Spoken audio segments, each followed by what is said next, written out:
Hey everyone, this is JNN. I've got a quick video I'd like to share with everyone, and this really stems from something that took place today and just kind of left a bad taste in my mouth. I picked up a pretty inexpensive lot of Dylan Carlson cards on eBay, I don't know, maybe a week or so ago, and paid $2.50 or something for the lot, and then like $5.25 or something like that for shipping. So naturally, I would think, okay, this person is going to package up the lot in, top loaders and, secure everything well and put it in a bubble mailer and, send it on its way. It's kind of triggered, or I guess something that kind of triggered me that something might be wrong when I saw that the item had shipped and it was the 93-cent eBay option. At least that's what the tracking number looked like to me. And as it turned out, that's exactly what it was. Person sent everything soft sleeves, kind of packaged in thin cardboard, and then in a white envelope with a little red stamp on the front from the post office saying postage due 73 cents. So they charged me $5 plus for shipping. They put it in a plain white envelope, no top loaders, and there was postage due. I was not happy. So I reached out to the seller, and the guy couldn't have been a bigger jerk, quite honestly. And so he at least provided a partial refund for I would say, the excessive shipping charge, but used some rather colorful language in the message back to me. So needless to say, I was not impressed, but as everything worked out, I looked at his feedback score tonight compared to earlier today, and someone else left him a negative feedback for exactly the same reason. And so I thought, well, that situation kind of took care of itself, and nothing further to say to the guy. But anyhow, over 2 minutes in, and I'm about to get to the point, guys, I promise. What I wanted to do, I just sold a card on eBay, and I want to show you how I go about packaging cards, basically the way I would want to receive them, and so that's the way I send them. And so I've got my card here. It is in a penny sleeve and a top loader. It's a nice little Levante David auto, numbered out of 10. So, like I said, penny sleeve and top loader.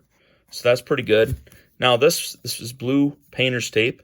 It's like masking tape, so it's pretty easy to take off for the buyer when they receive the card. So just tear off a little piece like that.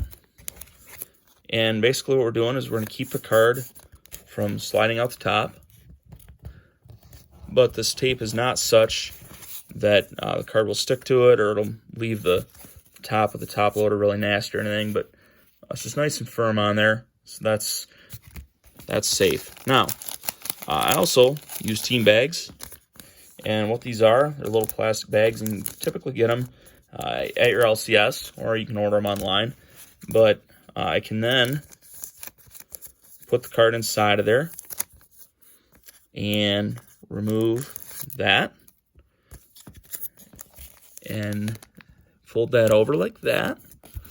So you can see it leaves, it's sealed up, and that card is safe.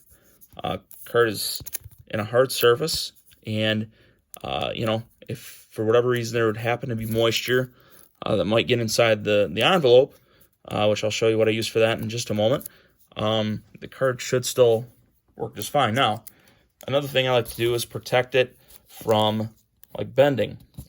And all those Amazon boxes that we're getting this time of year for Christmas presents, they come in really handy.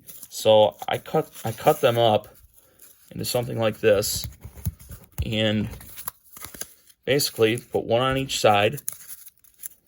And again, trying to make it very easy for the buyer to get into it, yet send their card in a very secure manner. Okay, so there's that. And I put a piece of tape on all four sides, like that.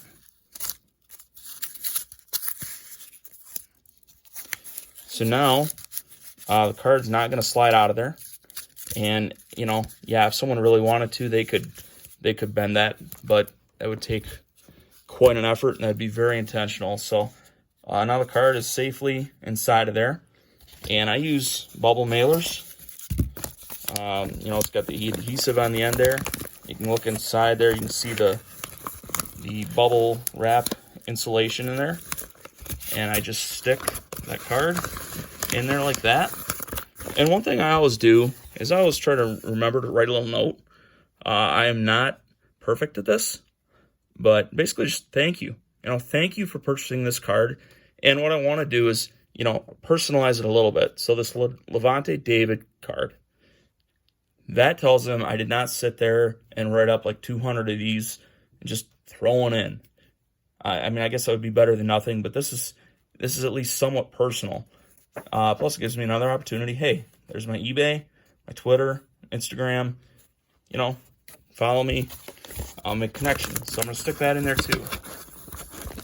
Now, as soon as the seller pays, which I'm pretty confident they will, then I'll, you know, print out the label and stick that on there. Next step is to remove that and fold this over. Now, most of the time the adhesive's pretty good on them, but the last thing I'll do, this is the one time I think it's okay to use Scotch tape in cards, is I'm going to tear off a piece of tape that is basically the width of the envelope, and I'm going to apply that kind of where that flap folds over. You can kind of see it right there. And that's just kind of an added layer of protection. So, you know, God forbid this bubble mailer would come unsealed or would lose the sticky inside of that. I still have a way to keep this envelope sealed. So just kind of an extra layer of protection. So I rambled for about the first 2.5 minutes of this video, and it's just about 7.5 minutes. So that took me basically 5 minutes to kind of go through and explain and package up that card. And then I still have to print off the label, but I will do that again after the buyer pays. So just kind of wanted to share my thoughts on that. You know, it's supposed to be a fun hobby, but, you know, people are spending their hard-earned dollars on cards. Send them their cards in a way that you would want to receive them if they were yours. Some people say, I really don't care. Well, that's fine. Personally, I do. If I pay $5 for shipping, I want it to be packaged like this. Not in a plain white envelope with a bunch of soft sleeves. I want my cards top loaded. I want them sent safely and securely. So, just my challenge to everyone. I think, you know, the majority of people in the hobby do this. Just a few that don't, but you know, that's how I do it. It works well. I've never had anyone complain about it or complain that a card was damaged in shipping. So I hope you all have a great night and a great weekend. And I will be back with another video. Not sure exactly when, but it will be sometime this next week. So take care, everyone. I'll talk to you later.